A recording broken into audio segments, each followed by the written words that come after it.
여러분은 혹시 작가의 말이라는 코너를 알고 계신가요? SBS와는 다르게 이 코너는 한 권에 한 번씩 작가님이 하고 싶은 말을 남기는 공간입니다. 그런데 이번 111권의 작가의 말에는 재미있게도 엄청난 스포일러가 적혀 있었죠. 자, 이번 영상의 주제는 바로 이렇게 작가님이 몰래 알려주고 계셨던 비밀, 숨겨져 있었던 하랄드의 악마의 열매 능력과 밀짚모자 해적단의 10번째 동료, 로키가 자신의 아버지를 죽일 수밖에 없었던 이유에 대한 이야기입니다. 시작합니다. 문장처럼 생긴 날개를 펼친 새 마쿠. 종종 있죠. 진짜 이렇게 큼지막한 물고기가 있었대도 진짜라니깐? 라고 말하는 새라는 게 정설입니다만 요새 드는 생각은 설마 누군가를 지키려다가 책형에 처하게 된 새는 아닐까 한다는 것. 그러고 보니 조로의 첫 등장도 그랬었죠. 조로? 또 조로? 111권 시작할게요. 이번 111권에 적혀있는 작가의 말의 내용입니다. 너무 대놓고 다 이야기하신 것 같죠? 작가님이 쓰신 이 내용들은 앞으로 일어날 일들을 미리 알려주는 강력한 스포일러에 해당합니다. 왜냐하면 이 글에 등장하고 있는 새의 정체가 바로 로키이기 때문입니다. 로키가 처음으로 등장했을 때의 장면입니다. 로키의 양쪽 팔을 한번 자세히 확인해 보시기 바랍니다. 무언가 독특한 문신이 보이지 않나요? 잘 보면 알 수 있지만 로키의 팔 속에 신기하게도 새의 날개를 의미하는 문신이 그려져 있다는 것을 확인할 수 있습니다. 그리고 한 가지 더 재미있게도 과거 북유럽 신화의 로키는 새로 변신해서 하늘을 날아다녔던 적이 있었죠. 즉 여태까지 숨겨져 있었던 로키의 정체는 바로 새였던 것입니다. 그리고 작가님은 이렇게 새이자 밀짚모자 해적단의 마지막 동료인 로키의 과거를 은유하기 위해서 밀짚모자 해적단의 첫 번째 동료인 조로의 과거를 이용하셨는데요. 때문에 조로의 첫 등장을 보면 로키랑 똑같이 책형을 당한 상태로 등장하는 것을 알 수 있으며 책형에 당한 조로는 마치 로키처럼 새와 똑같은 자세를 취하고 있었습니다. 세상에는 많은 방식의 연출 방법이 있지만 그 중에서 가장 유명한 것이라면 역시나 수미상관법이 나올 수밖에 없습니다. 그만큼 굉장히 많은 작가들이 엄청나게 애용하는 연출법에 해당하죠. 때문에 작가님은 바로 이 수미상관법을 사용해서 밀짚모자 해적단의 첫 번째 동료와 마지막 동료를 연결시키고 계셨습니다. 그래서 작가님은 10번째 동료인 새, 로키를 은유하기 위해서 일부러 조로와 로키에게 책형이라는 공통점을 만들어 둘 모두를 새의 모습으로 등장시키고 계셨던 것이죠. 그리고 작가의 말을 통해서 이들의 과거가 서로 일치한다는 것을 알려주시면서 조로의 과거 속에 로키의 정체가 숨겨져 있다는 것을 우리에게 말해주고 계셨던 것입니다. 자, 그럼 이제 우리는 열쇠를 찾았으니 한번 이 열쇠를 이용해서 작가님이 숨겨놓은 보물을 찾으러 가볼까요? 자, 먼저 조로가 처음으로 등장한 3화입니다. 루피와 코비가 함께 밥을 먹고 있는데요. 루피가 조로에 대한 이야기를 시작하자 갑자기 마을 사람들이 기겁하는 것을 볼 수 있습니다. 그 다음은 루피가 엘바프 사람들과 밥을 먹는 장면입니다. 루피가 로키에 대한 이야기를 시작하자 갑자기 마을 사람들이 기겁하는 것을 확인할 수 있습니다. 재미있죠? 전부 다 작가님이 일부러 두 에피소드를 비슷하게 그리신 것입니다. 자, 그 다음입니다. 루피와 코비는 길을 걷다가 결국 조로를 마주하게 되었습니다. 그런데 이때 조로는 재미있게도 온몸이 나무에 묶인 채로 책형을 당한 상태였죠. 그 다음은 로키입니다. 루피는 블록나라를 탈출해 길을 걷다가 로키를 마주하게 되었습니다. 그런데 이때 로키는 거대한 나무에 책형을 당한 상태로 마치 조로와 똑같은 모습으로 루피를 맞이하게 되었죠. 결국 작가님은 이렇게 조로의 첫 등장과 로키의 첫 등장을 일부러 똑같이 연출하고 계셨는데요. 그래서 이 그림들을 아주 자세히 살펴보게 되면 이 두 가지 장면이 서로 완벽하게 대응되고 있음을 확인할 수 있습니다. 그래서 아주 크게 확대되어 그려진 거대한 조로의 모습은 거인이어서 몸이 엄청나게 큰 로키의 모습과 대응된다는 것을 알 수 있죠. 그 다음 엄청나게 작게 그려진 조로의 모습은 마찬가지로 엄청나게 작게 그려진 루피의 모습과 대응된다는 것을 알 수 있습니다. 그리고 루피의 바로 뒤에 놓여있는 언덕은 루피가 머리를 올리고 있는 담벼락과 대응된다는 것을 알아낼 수 있죠. 즉 작가님은 작가의 말을 통해 알려주고 계셨던 것처럼 정말로 로키와 조로를 일부러 비슷하게 그리는 방식으로 로키의 정체를 조로의 과거 속에 숨겨두고 계셨던 것입니다. 자, 그래서 사실 이 둘은 외형과 성격까지 매우 비슷하게 디자인되어 있는데요. 때문에 코비가 처음 조로를 만나고 외쳤던 대사를 한번 자세히 보면 코비가 검은 두건의 두터운 허리밴드라고 말하며 조로의 독특한 착장을 정확하게 설명하고 있는 것을 볼 수 있습니다. 그래서 로키의 첫 등장도 한번 자세히 확인해보면 로키도 조로처럼 머리에는 검은색 투구를 쓰고 있고 허리에는 굉장히 두터운 벨트도 차고 있다는 것을 알 수 있죠. 자, 그 다음은 이 둘이 루피를 처음으로 만났을 때의 대사입니다. 조로는 루피를 처음 만났을 때 벌써 9일 동안이나 이러고 있었다면서 자신이 얼마나 힘들었는지에 대해 이야기했었던 적이 있습니다. 그런데 로키가 루피를 처음 만났을 때를 보면 로키도 자신이 6년이나 여기에 있었다고 말하면서 루피에게 자신이 얼마나 힘들었는지를 이야기하죠. 그리고 이들은 둘 다 똑같이 루피에게 독특한 제안을 하나 하게 되는데요. 조로는 자신을 풀어달라고 말하면서 풀어주면 그 보상으로 처음으로 잡는 해적을 너에게 주겠다고 말했습니다. 조로는 그의 과거 직업이었던 현상금 사냥꾼답게 자신을 풀어주는 대가로 해적을 잡아주겠다는 제안을 했었던 것입니다. 그런데 이는 로키도 완벽하게 조로와 똑같습니다. 로키는 루피에게 자신을 풀어주는 대가로 네가 원하는 해적단을 하나 없애주겠다고 말했습니다. 마치 현상금 사냥꾼 조로가 루피에게 해적을 잡아주겠다고 말했던 것처럼 말입니다. 그리고 이런 제안을 받은 루피는 보상과는 상관없이 그냥 이들이 마음에 들어서 둘 다 풀어주려고 했는데요. 그런데 이때 루피의 주변에 있는 사람들은 그를 절대 풀어주면 안 된다면서 루피를 강하게 말리는 모습을 볼 수 있었습니다. 때문에 루피의 첫 번째 동료 격인 코비는 조로의 말이 당연히 거짓말이라고 말했으며 이는 루피의 진짜 첫 번째 동료인 조로의 반응도 똑같았죠. 루피는 로키를 풀어주고 싶어 했지만 조로는 로키의 말이 당연히 거짓말이라면서 절대 로키를 풀어주지 못하게 말리는 모습을 보여주고 있었습니다. 결국 자세히 보지 않으면 알 수 없지만 사실 로키와 조로의 스토리는 완벽하게 서로 일치하는 구조를 가지고 있었던 것입니다. 그리고 우리는 바로 이 구조를 통해서 지금부터는 엄청난 비밀들을 밝혀낼 수 있는데요. 그 다음 장면입니다. 조로는 드디어 어린 소녀인 리카에게 주먹밥을 얻어먹게 됩니다. 물론 리카가 들고 온 주먹밥은 헤르메포에 의해 바닥에 버려지게 되지만 조로는 더러워진 주먹밥도 리카가 해준 마음씨를 생각해서 모두 먹어 삼키는 따뜻한 모습을 보여줬죠. 그리고 바로 이 장면에서 루피는 조로에게 완전히 반해버렸습니다. 마치 과거 상디가 킹에게 밥을 만들어주는 모습을 보고 루피가 상디의 따뜻한 마음에 반해 그를 동료로 삼으려고 했었던 것처럼 말입니다. 그리고 이는 분명 로키도 훗날 거친 말 속에 숨겨둔 따뜻한 마음을 보여주고 루피를 매료시킬 것이라는 점을 알려주고 있죠. 자, 그리고 바로 그 다음 장면에서 조로가 악명을 쓰게 된 진짜 이유가 등장하게 되는데요. 잘 보면 알 수 있지만 조로는 마을 사람들이 알고 있는 악명과는 다르게 사실 전혀 나쁜 사람이 아니었습니다. 조로는 그저 헤르메포가 키우던 늑대를 죽여버려서 팽형을 당하게 된 것이었고 조로가 이 늑대를 죽일 수밖에 없었던 이유는 늑대가 마을 사람들과 리카를 먼저 공격했기 때문이었습니다. 조로는 그저 어린 리카와 마을 사람들을 구하기 위해서 자신을 희생했을 뿐이었던 것이죠. 자, 그럼 이 스토리 또한 당연히 로키에게도 똑같이 적용되고 있을 텐데요. 하지만 아직 본편에는 이 장면과 일치하는 스토리들이 등장하지 않았습니다.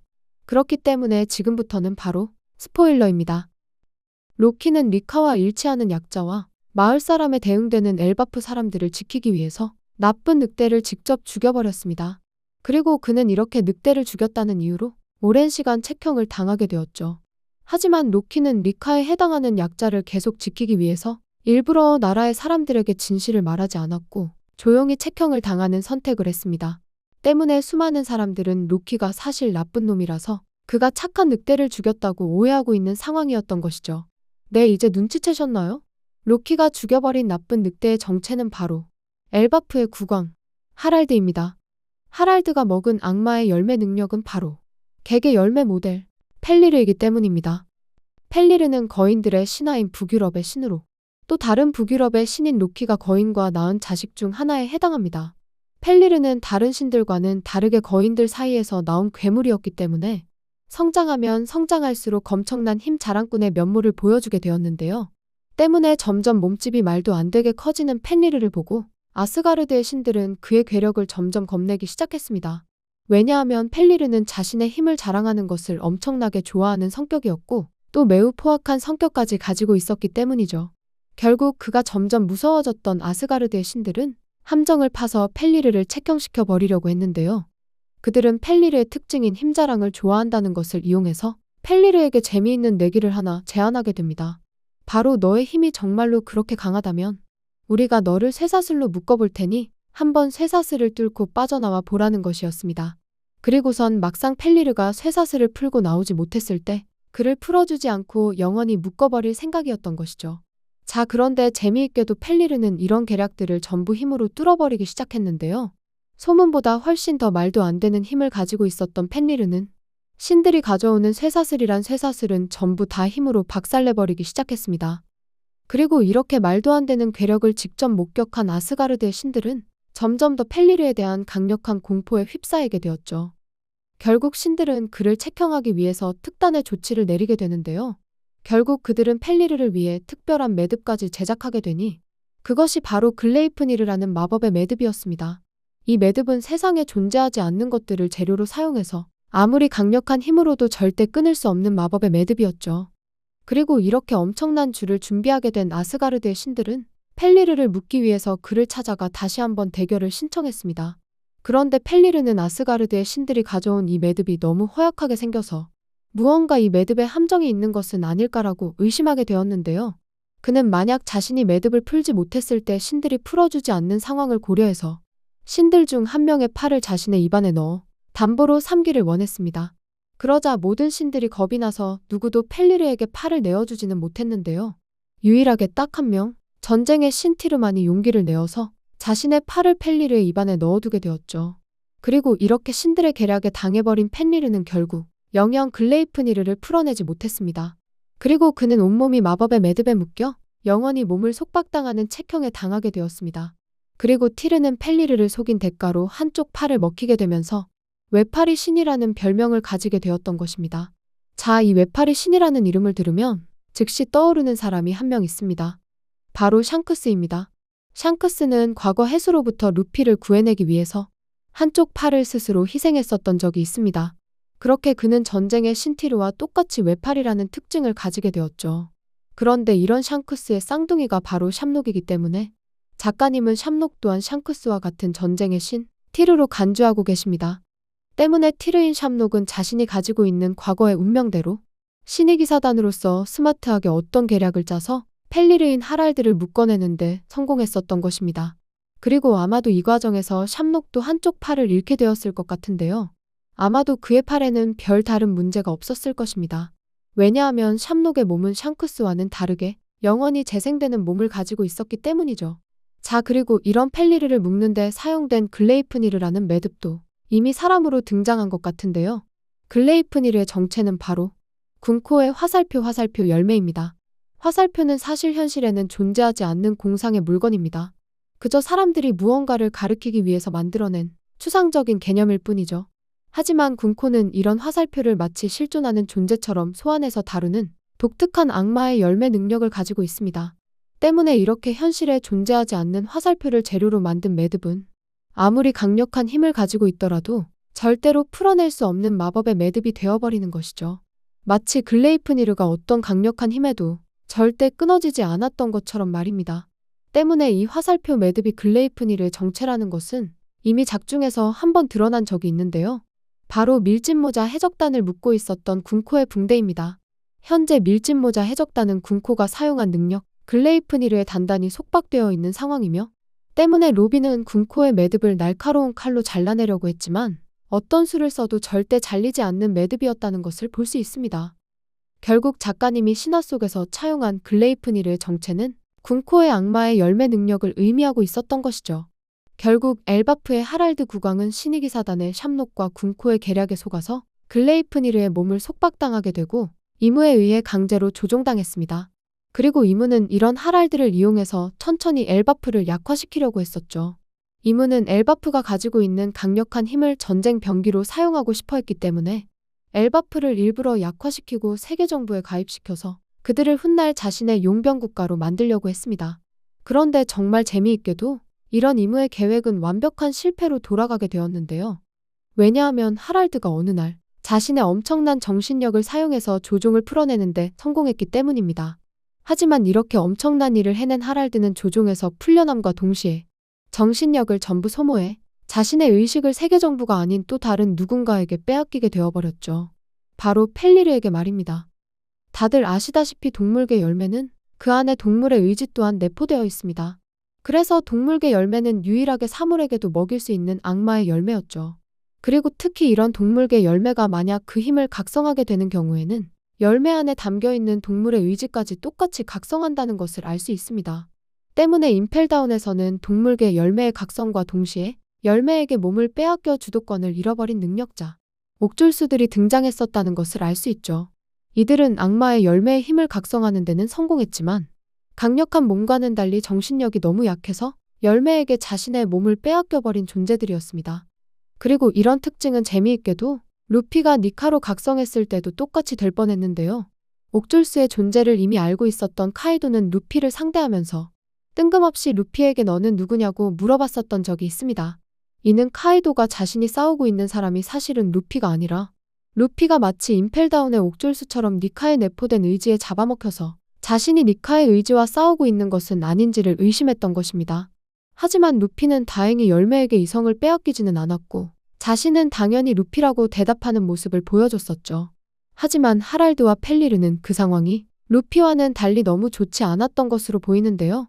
펠리르의 열매를 각성했어도 몸의 주도권을 잃지 않았던 하랄드는 세계 정부의 조종으로부터 벗어나기 위해 자신의 정신력을 너무 많이 소모해버렸습니다. 때문에 그가 정신력을 완전히 잃어버린 사이 펠리르는 약해진 하랄드의 몸의 주도권을 강탈하게 되었으며 그렇게 하랄드는 완벽한 펠리르가 되어서 미쳐 날뛰기 시작했던 것이죠. 그리고 바로 이 시점에 우연히 왕궁을 방문하게 된 사람들이 있습니다. 바로 로키와 산수염 야를입니다. 이들은 우연히 방문하게 된 엘바프의 왕성에서 미쳐 날뛰고 있는 하랄드를 만나게 되었습니다. 그리고 엘바프의 병사들은 하랄드를 저지하기 위해 어쩔 수 없이 그를 공격할 수밖에 없었죠. 그리고 이렇게 모두를 무자비로 공격하는 하랄드를 막기 위해 로키와 야를은 힘을 합쳐 하랄드와 전쟁을 벌일 수밖에 없었던 것입니다. 때문에 이들의 전쟁이 벌어진 왕성의 내부를 한번 자세히 살펴보면 이상하게도 하랄드가 머물렀던 왕의 방에 마법진이 하나 그려져 있는 것을 알 수 있는데요. 이 마법진은 어비스라고 불리는 신의 기사단의 마법진으로 당시 하랄드가 이미 신의 기사단에게 조종당하고 있었음을 알려주고 있습니다. 그리고 왕의 방을 한번 자세히 보면 벽에 독특한 발톱 자국이 여러 개 남아있다는 것을 알 수 있는데요. 이 자국이 바로 하랄드가 펠리르로 변신해서 남긴 로키를 공격했었던 흔적이었던 것입니다. 하랄드의 정체는 개개열매 모델 펠리르라는 악마의 열매를 먹은 늑대인간이었던 것이죠. 다들 아시다시피 동물계 열매는 보통 3가지 타입으로 몸을 바꿀 수 있습니다. 첫 번째는 완전한 인간의 모습, 두 번째는 완전한 동물의 모습, 그리고 마지막은 인간과 동물이 반반씩 섞여있는 인수형의 모습이죠. 때문에 전설의 늑대에 해당하는 펠리르를 열매로 먹게 된 하랄드가 만약 인수하게 되면 그는 전설 속에 등장하는 늑대인간으로 변신하게 됩니다. 그런데 다들 아시다시피 늑대인간은 사람일 때 아주 정상적인 모습을 보여주지만 만약에 달을 바라보게 되면 완전히 이성을 잃고 흉폭한 존재가 되는 독특한 특징을 가지고 있죠. 그리고 저는 누누이 말해왔지만 원피스에서 달이란 곧 이물을 상징하는 존재에 해당합니다. 때문에 하랄드의 정체는 달을 만나서 타락하게 되어버린 늑대인간이었던 것입니다. 마치 현재 의식을 완전히 잃어버리고 악마가 되어버린 도리와 브로기처럼 말이죠. 결국 군코와 이무가 빙이 되어 한 몸에 같이 존재하게 된 이유는 이무가 늑대인간을 타락시키는 달이면서 동시에 군코는 전설의 늑대 펠리르를 구속하는 북유럽 신화의 글레이프니르였기 때문입니다. 그래서 최근에 등장한 하랄드의 모습을 자세히 보면 그가 사람이 아닌 무언가 이상한 실루엣으로 등장하고 있는 것을 알 수 있는데요. 이는 하랄드의 인수형 버전인 늑대인간의 모습에 해당합니다. 그는 마치 카이도가 청룡 열매의 인수형 모드로 몽둥이를 들고 적들과 싸워왔던 것처럼 하랄드는 펠리르 열매의 인수형 모드로 늑대인간이 되어서 검을 들고 싸우는 강자였던 것입니다.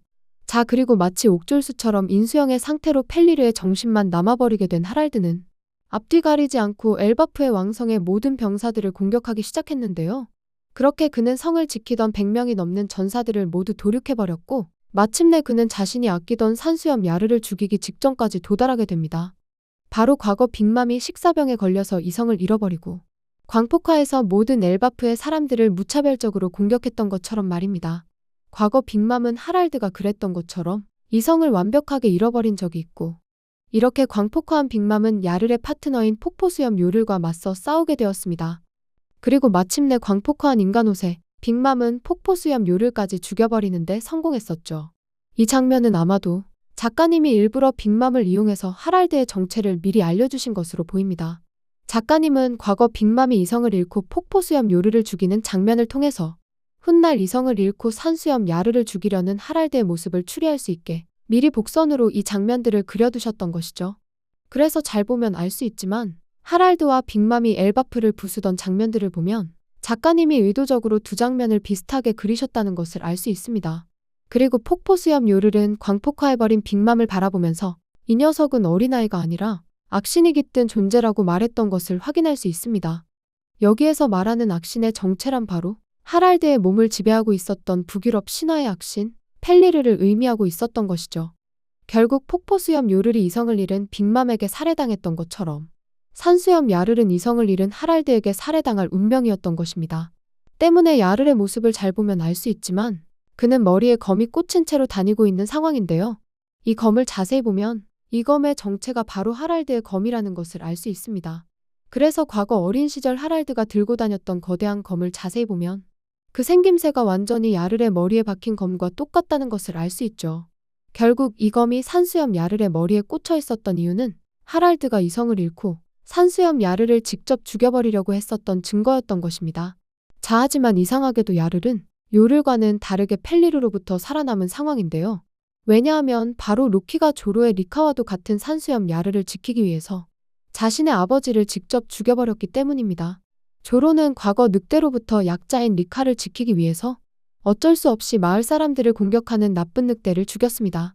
그리고 그 대가로 책형을 당해서 오랜 시간 몸이 묶여있게 되었고 이후 루피와의 첫 만남을 가지게 되었죠. 로키는 과거 늑대로부터 약자인 야르를 지키기 위해서 어쩔 수 없이 엘바프 사람들을 공격하는 나쁜 늑대를 죽였습니다. 그리고 그 대가로 책형에 당해서 오랜 시간 몸이 묶여있게 되었고 이후 루피와의 첫 만남을 가지게 되었죠. 결국 로키가 펠리르인 아버지를 직접 죽일 수밖에 없었던 이유는 로키가 마치 조로처럼 야르과 엘바프 사람들을 지키려 했기 때문이었던 것입니다. 그래서 우리는 조로가 죽이려고 했었던 늑대의 모습을 확대해보면 이 늑대의 생김새가 엘바프에 등장한 펠리르와 완전히 똑같다는 것을 알 수 있는데요. 잘 보면 이 두 마리의 늑대는 이빨의 생김새나 그려진 구도가 서로 완벽히 일치합니다. 특히 두 늑대 모두 어린아이를 노리고 있다는 점에서 이 두 마리의 늑대들이 작가님에 의해 고의적으로 비슷하게 그려졌다는 것을 알아낼 수 있죠. 결국 작가님은 아주 작은 디테일을 이용해서 이미 하랄드의 정체가 펠리르라는 것을 알려주고 계셨던 것입니다. 자, 그리고 이렇게 늑대를 이용한 단서는 여기서 끝이 아닌데요. 로키는 마침 자신의 아버지와 닮은 늑대 한 마리를 키우고 있었고 이 늑대는 마침 글레이프니르인 군코에게 책형을 당하게 됩니다.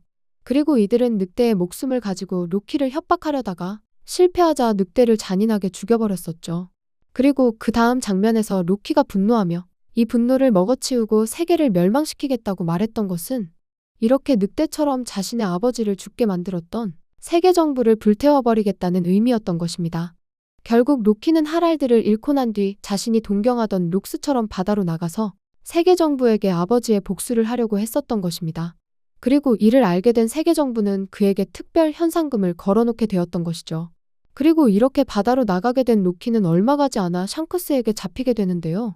이때 샹크스의 엄청난 강함을 온몸으로 경험하게 된 로키는 그를 쫄보 해적이라고 부르게 되었던 것입니다. 왜냐하면 그는 자신을 잡을 만큼 엄청난 힘을 가지고 있음에도 록스와는 달리 아무것도 하지 않는 샹크스를 겁쟁이라고 생각하게 되었던 것이죠. 마치 과거 샹크스의 친구였던 버기가 샹크스의 이런 태도를 보고 로키와 완전히 똑같은 반응을 보였던 것처럼 말입니다. 자, 그리고 이렇게 샹크스에게 잡혀와 책형에 당하게 된 로키는 훗날 다시 누군가의 손에 의해 책형에서 풀려나게 되는데요. 그 범인의 정체는 바로 산수염 야를입니다. 산수염 야를은 로키의 비밀을 전부 알고 있는 유일한 사람이기 때문에 그는 샹크스에게 잡혀온 로키를 어떻게든 다시 풀어주고 싶었습니다. 마치 리카가 조로의 비밀을 전부 알고 있는 유일한 사람이기 때문에 자신을 구해준 조로에게 몰래 주먹밥을 가져다 주었던 것처럼 말이죠. 때문에 야를은 샹크스가 어딘가로 떠나버리고 도리와 브로기도 밀짚모자 해적단을 구하기 위해 에그헤드로 출정하게 되자 그 틈을 이용해 몰래 로키를 풀어주게 되었습니다. 하지만 운이 좋지 않았던 로키는 도망가는 과정에서 신 거병해적단에게 발목을 잡히게 되었고 이후 모든 엘바프의 전사들이 나서면서 다시 책형을 당하게 되었던 것이죠. 그리고 이렇게 다시 온몸을 묶이게 된 로키는 얼마 가지 않아 사왕 루피와의 첫 만남을 가지게 되었던 것입니다. 결국 과거 조로가 겉으로는 엄청나게 까칠하고 공격적인 언어를 사용해도 사실 뒤에서는 몰래 리카의 주먹밥을 전부 챙겨 먹고 있는 따뜻한 마음을 가진 인간이었던 것처럼 로키 또한 항상 공격적인 언어와 까칠한 모습을 보여주고는 있어도 사실 자신의 나라 사람들을 아끼는 따뜻한 마음을 가진 츤데레 캐릭터였던 것입니다. 그래서 로키는 사실 헤루석 사슬로부터 풀려나기 위해 엘바프에 불을 지르겠다며 겁박했을 때도 로키는 조금도 엘바프 사람들을 죽일 마음이 없었는데요. 때문에 루피가 엘바프가 타버리든 말든 아무 생각 없이 로키를 공격하려고 하자 그는 바로 공격을 포기해버렸던 것을 알 수 있습니다. 사실 애초에 그의 아버지인 하랄드부터 망난이었던 시절에도 자신의 나라에는 엄청난 자부심을 가진 사람이었습니다. 때문에 그는 서커스를 하고 있는 이더를 보고 그녀를 구해주려고 했었고 이에 이더에게 된통 혼났던 적이 있었죠. 그리고 이렇게 자신의 나라를 아끼는 마음은 로키도 완전히 하랄드와 똑같습니다. 그래서 로키는 하이루딘과의 대화에서 엘바프를 외지인에게 구해달라고 할 셈이냐면서 엘바프에는 자기가 있다며 직접 나서려는 왕족다운 모습을 보여줬었던 것이죠. 즉 로키는 사실 과거 하랄드가 그랬던 것처럼 자신의 나라를 매우 아끼는 성군이었던 것입니다. 그리고 작가님은 이렇게 로키와 조로의 과거를 연결시켜 두셨기 때문에 이들을 또 하나 재미있는 특징으로 연결하고 계셨는데요. 바로 이들이 처음으로 출연하게 된 챕터와 볼륨의 숫자입니다. 조로가 가장 처음으로 등장했었던 챕터는 원피스 3화에 해당합니다. 그런데 재미있게도 조로가 바로 이 3화에 처음으로 등장하게 된 이유가 있는데요. 왜냐하면 그의 특징이 바로 삼도류를 사용한다는 것이기 때문이죠. 그가 무려 검을 3개나 사용하기 때문에 작가님은 일부러 조로를 3화에 처음으로 등장시키고 계셨던 것입니다.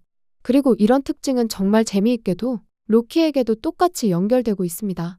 왜냐하면 로키가 처음으로 등장한 권수가 바로 111권이기 때문입니다. 111권은 재미있게도 조로를 상징하고 있는 또 다른 숫자에 해당하는데요. 왜냐하면 111이 바로 조로가 사용하는 삼도류를 의미하고 있기 때문이죠. 얼핏 보면 111이 도대체 왜 삼도류를 의미하는지 이해하기 힘들지도 모르는데요.